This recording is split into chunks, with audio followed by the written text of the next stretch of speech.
نحمده ونصلي على رسوله الكريم أما بعد وقد قال رسول الله صلى الله عليه وسلم من قرأ القرآن فاستزهره فأحل حلاله وحرم حرامه أدخله الله الجنة وشفعه في 10 من أهل بيته كلهم قد وجبت له النار أو كما قال عليه الصلاة والسلام۔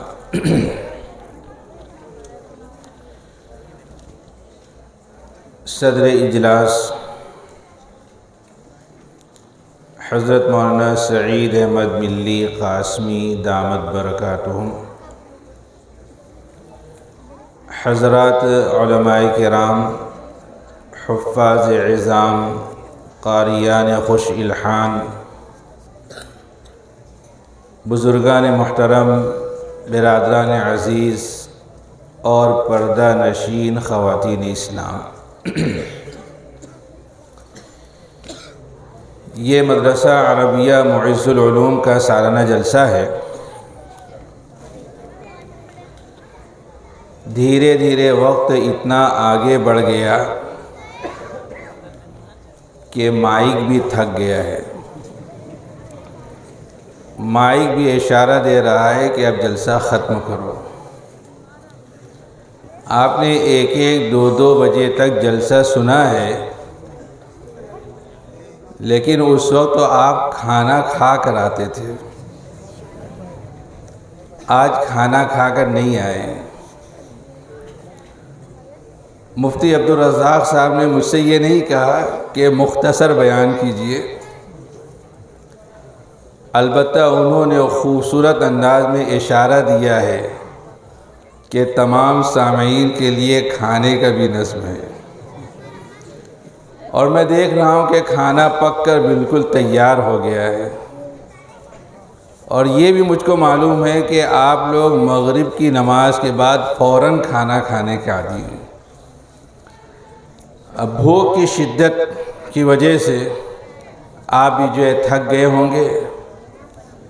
جب کسی کو بھوک لگی ہو یا کسی کو نیند لگی ہو تو ادب و احترام کے ساتھ بیٹھا تو رہتا ہے، توجہ انہماک کے ساتھ سن نہیں سکتا۔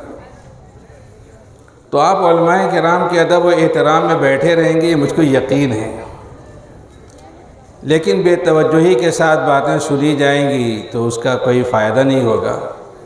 اس لیے میں آپ کو خوشخبری سناتا ہوں کہ انشاءاللہ بہت کم وقت میں کچھ باتیں آپ حضرات کے سامنے بیان کروں گا۔ میں گھر سے نکلا تھا تو ذہن میں ایک مضمون تھا، یہاں آ کر اسٹیج پر بیٹھا تو وہ مضمون بدل گیا، دوسرا مضمون آ گیا۔ اب جب کرسی خطابت پر آ کر کے بیٹھا ہوں تو وہ مضمون بھی ذہن سے نکل گیا، ایک دوسرا مضمون ذہن میں آ رہا ہے۔ خدا کرے کہ اللہ تبارک و تعالیٰ کچھ ایسی بات مجھ سے کہلوا دیں جو میرے لیے بھی مفید و نافع ہوں، آپ حضرات کے لیے بھی مفید و نافع ہوں۔ مدرسہ عربیہ معز العلوم کے طلباء نے اپنا بہت ہی شاندار پروگرام ہمارے سامنے پیش کیا، مدرسے کی کارکردگی کا مظاہرہ ہوا، اور پیٹھن کے اس سالانہ جلسے میں جب بھی ہم لوگ آتے ہیں تو کوئی واعظ و بیان کرنا مقصد نہیں ہوتا، مقصد یہ ہوتا ہے کہ ہمارے آنے سے اور یہاں کچھ دیر بیٹھنے سے طلبہ اور اساتذہ کی حوصلہ افزائی ہو۔ ہمارے آنے سے طلبہ اور اساتذہ کی حوصلہ افزائی ہوئی، آنے کا مقصد پورا ہو گیا۔ یہ مدرسہ عربیہ معز العلوم اس زرین سلسلے کی ایک کڑی ہے، ان مدارس دینیہ کی ایک کڑی ہے جس کا چال پوری دنیا کے اندر جو پھیلا ہوا ہے۔ آپ نے یہ بات اکثر سنی ہوگی کہ مدارس اسلام کی حفاظت کے قلعے ہیں، آج ایک جملہ اور ذہن میں بٹھا لیجئے کہ علماء اور حفاظ اسلام کی، دین کی حفاظت کے لیے ڈھال ہیں۔ ڈھال سینے کے پاس ہوتی ہے تو کام کرتی ہے، پیر کے نیچے ہوتی ہے تو کام نہیں کرتی۔ مدارس میں علماء اور حفاظ تیار کیے جاتے ہیں، اور علماء اور حفاظ ان دونوں کی امت کو اشد ضرورت ہے۔ حفاظ قرآن کریم کے الفاظ کی حفاظت کرتے ہیں، علماء قرآن کریم کے معانی و احکام کی حفاظت کرتے ہیں۔ اللہ تبارک و تعالیٰ نے دین کی حفاظت کا ذریعہ اور سبب ان کو بنایا ہے۔ جب علماء اور حفاظ دین کی، ایمان کی، اسلام کی، شریعت کی حفاظت کرتے ہیں تو ان کو قدر و عظمت کی نگاہ سے دیکھنا چاہیے۔ ان کی عقیدت و محبت دل کی گہرائیوں کے اندر جو اتری ہوئی ہونی چاہیے۔ ہم اور آپ کیا حیثیت رکھتے ہیں؟ خود حضور پاک صلی اللہ علیہ وسلم نے ایسے لوگوں کی عظمت کر کے دکھائی ہے۔ بخاری شریف میں ایک روایت ہے، حضور پاک صلی اللہ علیہ وسلم کی خدمت مبارکہ میں ایک خاتون آئی اور کہا کہ اللہ کے رسول صلی اللہ علیہ وسلم، میں نے اپنا نفس آپ کو ہبہ کر دیا۔ حضور پاک صلی اللہ علیہ وسلم نے نگاہ اٹھا کر کے اس خاتون کے دیکھا، کوئی جواب نہیں دیا۔ وہ خاتون بھی بیٹھ گئی۔ ایک صحابی موجود تھے، انہوں نے کہا کہ اللہ کے رسول صلی اللہ علیہ وسلم، اگر آپ کو حاجت و ضرورت نہیں ہے تو میرا نکاح اس کے ساتھ کر دیجئے۔ حضور پاک صلی اللہ علیہ وسلم نے پوچھا کہ مہر میں دینے کے لیے تمہارے پاس کچھ ہے؟ انہوں نے کہا کہ اللہ کے رسول صلی اللہ علیہ وسلم، میرے پاس کچھ نہیں ہے۔ آپ صلی اللہ علیہ وسلم نے ارشاد فرمایا کہ اپنے گھر جاؤ، دیکھو اگر ایک لوہے کی انگوٹھی ملے وہی لے آؤ، اس کو مہر بنا کر کے میں تمہارا نکاح کر دوں گا۔ ان کو معلوم تھا کہ گھر میں انگوٹھی بھی نہیں ہے، پھر بھی وہ گئے، واپس آئے اور کہا کہ اللہ کے رسول صلی اللہ علیہ وسلم، میرے گھر میں لوہے کی انگوٹھی بھی نہیں ہے۔ تو آپ صلی اللہ علیہ وسلم نے ارشاد فرمایا کہ پھر تمہارا نکاح کیسے ہوگا؟ تمہارے پاس مہر میں دینے کے لیے کچھ ہے نہیں۔ تو ان صحابی نے کہا کہ اللہ کے رسول صلی اللہ علیہ وسلم، میرا یہ پاجامہ ہے نا، اسی کو مہر بنا دیجیے اور میرا نکاح کر دیجیے۔ آپ صلی اللہ علیہ وسلم نے ارشاد فرمایا کہ وہ پاجامہ کیا کام دے گا؟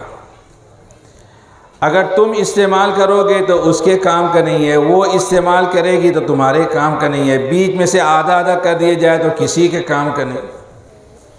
وہ خاموش بیٹھ گئے، مایوس ہو گئے کہ میرے پاس چونکہ مہر میں دینے کے لیے کچھ ہے نہیں، اس لیے میرا نکاح نہیں ہو سکتا۔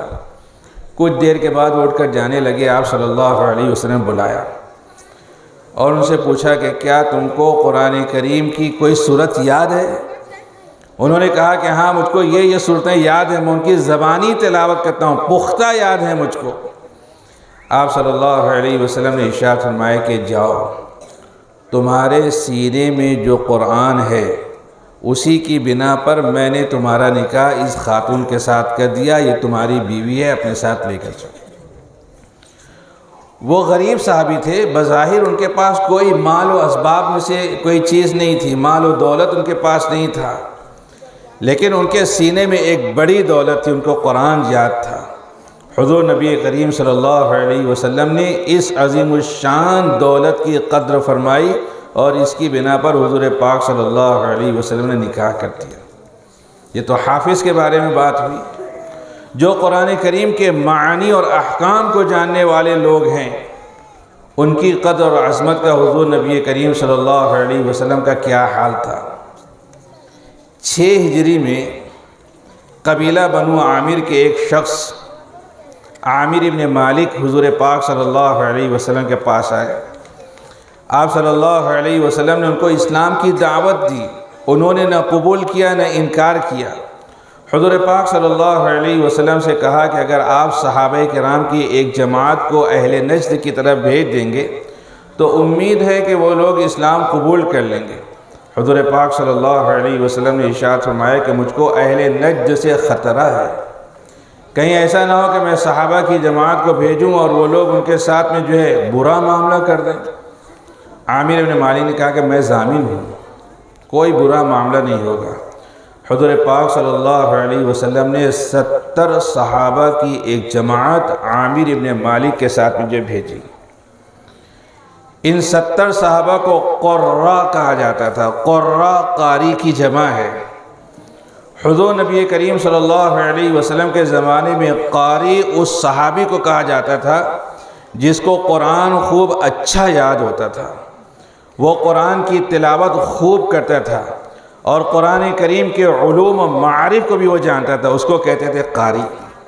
ایسے 70 افراد کو حضور پاک صلی اللہ علیہ وسلم نے ان کے ساتھ میں بھیجا، یعنی وہ سب کے سب عالم دین تھے۔ قبیلہ بنو عامر کے سردار عامر ابن طفیل نے ان کے ساتھ میں بد عہدی کی۔ حضور پاک صلی اللہ علیہ وسلم نے اپنا نامہ مبارک عامر ابن طفیل کے نام بھیجا تھا، اس بدبخت نے حضور پاک صلی اللہ علیہ وسلم کے نام مبارک کو نہ دیکھا نہ پڑھا، خط پیش کرنے والے قاصد کو بھی قتل کر دیا اور ان 70 علماء صحابہ کو بھی قتل کر دیا۔ حضور پاک صلی اللہ علیہ وسلم کو جب اس بات کی اطلاع اور خبر ملی تو حضور پاک صلی اللہ علیہ وسلم کو سخت صدمہ پہنچا۔ حضور پاک صلی اللہ علیہ وسلم کے دل میں ان قرہ، ان علماء کی اتنی قدر و عظمت تھی کہ حضور نبی کریم صلی اللہ علیہ وسلم نے اس ظالمانہ کارروائی میں حصہ لینے والے قبیلوں کے خلاف 1 مہینے تک فجر کی نماز میں قنوت نازلہ پڑھی اور اس میں بد دعا کی۔ حضور پاک صلی اللہ علیہ وسلم کے محبوب چچا حضرت حمزہ رضی اللہ عنہ شہید ہوئے تھے، حضور پاک صلی اللہ علیہ وسلم نے قنوت نازلہ نہیں پڑھی، بد دعا نہیں کی۔ بڑے بڑے صحابہ شہید ہوئے، حضور پاک صلی اللہ علیہ وسلم نے بد دعا نہیں کی، قنوت نازلہ نہیں پڑھی، لیکن یہ 70 علماء صحابہ شہید ہوئے اور ظلم و زیادتی کا شکار ہوئے تو حضور نبی کریم صلی اللہ علیہ وسلم نے قنوت نازلہ پڑھی اور ان قبائل کے خلاف آپ صلی اللہ علیہ وسلم نے بد دعا فرمائی۔ جب حضور پاک صلی اللہ علیہ وسلم حافظ اور عالم کی قدر عظمت کرتے ہیں تو ہم کو اور آپ کو کیا ہوا کہ ہم عالم اور حافظ کی جو قدر عظمت نہ کریں؟ جو عالم کی، حافظ کی قدر عظمت کرتا ہے، اللہ تبارک و تعالیٰ اس کو دنیا میں بھی سرخروئی عطا فرماتے ہیں، مرنے کے بعد بھی سعادت عطا فرماتے ہیں۔ مولانا عاشق الہی رحمۃ اللہ علیہ ہندوستان کے ایک بڑے عالم تھے، ہجرت کر کے مدینہ منورہ تشریف لے گئے، وہیں ان کا انتقال ہوا۔ مدینہ منورہ میں جنت البقیع میں ان کو دفن کیا گیا۔ سعودی حکومت نے اپنے یہاں کے قاعدے اور ضابطے کے مطابق 6 مہینے کے وقفے سے 3 مرتبہ ان کی قبر کھولی، ہر مرتبہ لاش صحیح و سالم نکلی۔ 3 مرتبہ کے تجربے کے بعد سعودی حکومت نے وہاں نشان بنا دیا کہ اس قبر میں مردہ صحیح و سالم ہے، اس لیے اب آئندہ کبھی اس قبر کو نہیں کھولا جائے گا۔ ان کے صاحبزادے سے کسی نے پوچھا کہ آپ کے والد کا ایسا کون سا عمل ہے جس کی وجہ سے اللہ تبارک و تعالیٰ نے ان کو یہ مقام و مرتبہ عطا فرمایا کہ زمین نے ان کی لاش کو، اس نے جسم کو اپنی خوراک نہیں بنایا؟ تو ان کے صاحبزادے نے کہا کہ کوئی اور بات تو نظر نہیں آتی، البتہ ایک بات میرے والد کے اندر یہ تھی کہ وہ حافظ قرآن کی عزت بہت کرتے تھے، اس کا ادب بہت کرتے تھے۔ وہ فرماتے تھے کہ ایک قرآن ہے جو 2 دفتیوں کے درمیان ہے اور ایک قرآن ہے جو 2 فصلیوں کے درمیان ہے۔ جس طریقے سے 2 دفتیوں کے درمیان کے قرآن کی طرح پیر پھیلانا جائز نہیں ہے، 2 فصلیوں کے قرآن یعنی حافظ قرآن کی طرح بھی پیر پھیلانا جائز نہیں ہے۔ میرے والد نے اپنی زندگی میں کبھی کسی حافظ قرآن کی طرح پیر لمبا نہیں کیا۔ حافظ قرآن کی عزت کرنے کی وجہ سے ایسا لگتا ہے کہ اللہ تبارک و تعالیٰ نے ان کو یہ مقام و مرتبہ عطا فرمایا۔ اسماعیل سامانی ایران کا بادشاہ تھا۔ ایک مرتبہ ایک عالم اسماعیل سامانی کے پاس آئے، جب وہ رخصت ہونے لگے، روانہ ہونے لگے تو اسماعیل سامانی ان کو رخصت کرنے کے لیے 7 قدم ان کے ساتھ ساتھ چلے۔ وہ عالم دین چلے گئے، یہ واپس اپنے دربار میں آ گئے۔ خواب میں حضور پاک صلی اللہ علیہ وسلم کی زیارت اسماعیل سامانی کو ہوئی۔ حضور نبی کریم صلی اللہ علیہ وسلم نے ارشاد فرمایا کہ ایک عالم کے اکرام میں تم نے 7 قدم اٹھائے، اللہ تبارک و تعالیٰ نے تمہاری 7 نسلوں کے لیے حکومت و سلطنت کا فیصلہ کر دیا۔ یہ علماء و حفاظ جو دین کی اہم ترین خدمت انجام دیتے ہیں، وہ علماء و حفاظ انہی مدارس دینیہ عربیہ سے جو تیار ہوتے ہیں۔ اس زمانے میں مدارس کی اہمیت و افادیت انتہائی مسلم ہے۔ جہاں مدارس صحیح شکل و صورت کے اندر موجود ہیں، کام کر رہے ہیں، خدمات انجام دے رہے ہیں، وہاں اللہ تبارک و تعالیٰ نے دین کی حفاظت کا سامان مہیا فرما دیا۔ شیخ الاسلام حضرت مولانا مفتی محمد تقی عثمانی دامت برکاتہم نے ایک جگہ بات بیان کی ہے کہ مجھ کو ایک مرتبہ بغداد جانے کا موقع ملا۔ بغداد اس زمانے میں خلافت عباسیہ کے زمانے میں اسلامی علوم کا بڑا مرکز رہا ہے۔ وہاں جامعہ نظامیہ تھا، بڑے بڑے علماء وہاں سے تیار ہوئے ہیں۔ تو مفتی تقی عثمانی نے کہا کہ یہاں پر کوئی مدرسہ ہو جہاں دین کی تعلیم ہوتی ہو تو مجھ کو دکھاؤ، میں دیکھنا چاہتا ہوں۔ تو لوگوں نے کہا کہ اب یہاں پر کوئی مدرسہ نہیں ہے، یہاں کالج ہیں، یہاں یونیورسٹیاں ہیں، یونیورسٹیوں کے اندر مختلف شعبے جات ہیں، ان میں ایک شعبہ دینیات کا بھی ہے، مخلوط تعلیم وہاں پر ہوتی ہے اور دین برائے نام پڑھایا جاتا ہے۔ مفتی تقی عثمانی دامت برکاتہم نے کہا کہ اچھا کوئی ایسا عالم بتاؤ جس نے پرانے زمانے کی تعلیم حاصل کی ہو، جس زمانے میں علوم اسلامیہ کو پڑھایا جاتا تھا اس زمانے میں اس نے تعلیم حاصل کی ہو۔ تو لوگوں نے کہا کہ شیخ عبد القادر جیلانی رحمۃ اللہ علیہ کی مزار کے پاس ایک مکتب ہے، اس مکتب کے ایک معلم ہیں، بہت ضعیف العمر ہیں، بہت بوڑھے ہیں، پرانے زمانے کی تعلیم حاصل کی ہوئے ہیں، آپ ان سے ملاقات کیجئے۔ مفتی تقی عثمانی دامت برکاتہم وہاں گئے، ان سے ملاقات کی تو دیکھا کہ وہ ایک بافیض عالم تھے، بوریہ نشین تھے، بوریے پر بیٹھ کر کے وہ قرآن کی جو ہے تعلیم دے رہے تھے۔ انہوں نے جا کر کے اپنا تعارف پیش کیا تو انہوں نے پوچھا کہ آپ کہاں سے آئے ہو؟ مفتی صاحب نے بتلایا کہ میں فلاں ملک سے آیا ہوں۔ تو باتوں باتوں میں اس بات کا تذکرہ کیا کہ بغداد کے اندر سے علوم اسلامیہ کے تعلیم و تعلم کا سلسلہ بالکل ختم ہو گیا۔ تو ان بغدادی عالم نے حیرت سے پوچھا کہ کیا آپ کے یہاں اس طریقے کا نظام اب بھی رائج ہے؟ تو مفتی صاحب نے کہا کہ ہاں، ہمارے یہاں ایسے مدارس ہیں جس میں علوم اسلامیہ کی تعلیم دی جاتی ہے۔ کہا کہ کون کون سی کتابیں پڑھائی جاتی ہیں؟ مفتی صاحب نے جو تمام کتابوں کا جو ہے نام لیا۔ قدوری پڑھائی جاتی ہے، شرح وقایہ پڑھائی جاتی ہے، ہدایہ پڑھائی جاتی ہے، جلالین پڑھائی جاتی ہے، سیاہ ستہ پڑھائی جاتی ہے، درس نظامی کی تفصیل بیان کی۔ تو ان بغدادی عالم کی آنکھوں میں آنسو آ گئے اور کہا کہ خدا کی قسم، یہ کتابیں تو انسان کو اللہ کا ولی بنانے والی کتابیں ہیں، یہ کتابیں انسان کو انسان بنانے والی کتابیں ہیں۔ آپ اپنے ملکوں میں جائیں تو اپنے ملک کے باشندوں سے میرا یہ پیغام کہہ دیں، میرا پیغام کو سنا دیں کہ ہر چیز کو برداشت کر لینا، ہر تکلیف کو برداشت کر لینا، لیکن مدارس کا یہ نظام ختم ہو جائے، اس کے اوپر آنچ آ جائے، اس کو برداشت مت کرنا۔ اگر مدارس کا یہ نظام ہے تو دین صحیح شکل و صورت کے اندر موجود ہے، برقرار ہے، اور اگر مدارس کا یہ نظام نہیں ہے تو پھر دین کا جو ہے خاتمہ ہو جائے گا، اور اہل اسلام یعنی مسلمانوں کے بقا و تحفظ کے ضامن بھی یہی مدارس ہیں۔ ایک حدیث شریف سن لیجئے، میں اپنی بات ختم کر رہا ہوں۔ ترمذی شریف میں ایک روایت ہے، حضور صلی اللہ علیہ وسلم کے 2 صحابی تھے، ایک تجارت پیشہ تھے اور ان کے دوسرے بھائی حضور نبی کریم صلی اللہ علیہ وسلم کی مجلس میں شرکت کرتے تھے، یعنی علم حاصل کرتے تھے۔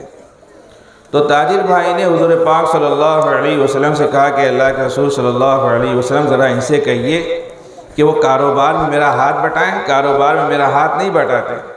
تو حضور نبی کریم صلی اللہ علیہ وسلم نے اس تاجر بھائی سے کہا کہ شاید اللہ تبارک و تعالیٰ اس کی وجہ سے تم کو روزی دیتے ہیں، وہ دین پڑھنے پڑھانے میں لگا ہوا ہے، تعلیم و تعلم کا مشغلہ اس نے اختیار کیا ہے، تو شاید اللہ تبارک و تعالیٰ اس کی وجہ سے تم کو روزی دے رہے ہیں۔ تعلیم و تعلم کا یہ نظام قائم رہے گا، مدارس کا یہ نظام قائم رہے گا، تو اس کی وجہ سے اللہ تبارک و تعالیٰ اہل ایمان کو، اہل اسلام کو جو ہے روزی دیں گے، ان کے رزق کے اسباب اللہ تبارک و تعالیٰ مہیا اور فراہم کریں گے۔ اس ملک میں اسلام کی بقا اور تحفظ کے لیے دو چیزیں انتہائی اہم اور ضروری ہیں۔ یہ باتیں جو اس اجلاس کے ایک پیغام کے طور پر آپ نے دل کی گہرائیوں میں اتار کر اور اپنے ذہن و دماغ کے گوشوں میں بیٹھا کر کے جائیے۔ دو چیزیں ہیں، ایک مدارس دینیہ عربیہ کا نظام ہے، دوسری دعوت و تبلیغ کی جو محنت ہے۔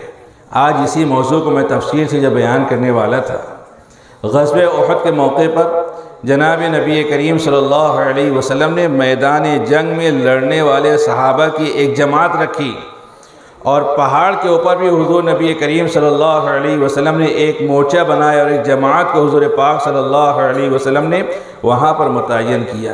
یہ دونوں چیزیں ہمارے دین و ایمان کی بقا کی ضامن ہیں، اور جس طریقے سے ہم کو اناج کی، ہوا پانی کی ضرورت ہے، اسی طریقے سے ان دونوں نظام کی ہم کو جو ضرورت ہے۔ مدارس عربیہ دینیہ کا نظام بھی ضروری ہے، دعوت و تبلیغ کی محنت بھی ضروری ہے۔ ایک جماعت جو ہے میدان میں نکلے، گشت کرے، لوگوں کے گھر گھر جا کر کے دین کا پیغام سنائے، اور ایک جماعت جب مورچہ سنبھالے، ناکہ بندی کرے، اور ادھر کے محاذ کو جو ہے سنبھال کر کے دشمن کو اہل اسلام پر جو ہے حملہ آور ہونے نہ دے۔ اگر اس محاذ کو خالی کر دیا جائے گا تو جس طریقے سے غزوہ احد میں اس محاذ کے خالی ہو جانے کی وجہ سے مسلمانوں کے درمیان افراتفری مچ جائے گی، اس محاذ کو چھوڑ دیا جائے گا تو پھر افراتفری پیدا ہونے کا جو ہے اندیشہ اور خطرہ ہے۔ اس لیے ان دونوں چیزوں کو جو ہے اپنے سینے سے جو لگا کر کے زندگی گزاریے، انشاءاللہ دین محفوظ رہے گا، ایمان محفوظ رہے گا۔ دین اور ایمان محفوظ رہے گا تو اہل ایمان اور اہل اسلام بھی جو ہے محفوظ رہیں گے۔ انہی چند باتوں پر اکتفا کرتے ہوئے جن طلباء نے حفظ قرآن کی تکمیل کی ہے ان کو، اور جن علماء نے عالمیت کی سند حاصل کر لی ہے ان کا اعزاز کیا، ان کو، ان کے سرپرستوں کو، ان کے مدارس کے ذمہ داروں کو دل کی گہرائیوں سے مبارکباد پیش کرتا ہوں، اور دعا کرتا ہوں کہ اللہ تبارک و تعالیٰ اس مدرسہ عربیہ معز العلوم کو دن دگنی رات چوگنی ترقی عطا فرمائے، اور تمام پڑھنے والے طلباء کے علم و عمل میں اللہ تعالیٰ برکت عطا فرمائے۔ وآخر دعوانا الحمدللہ رب العالمین۔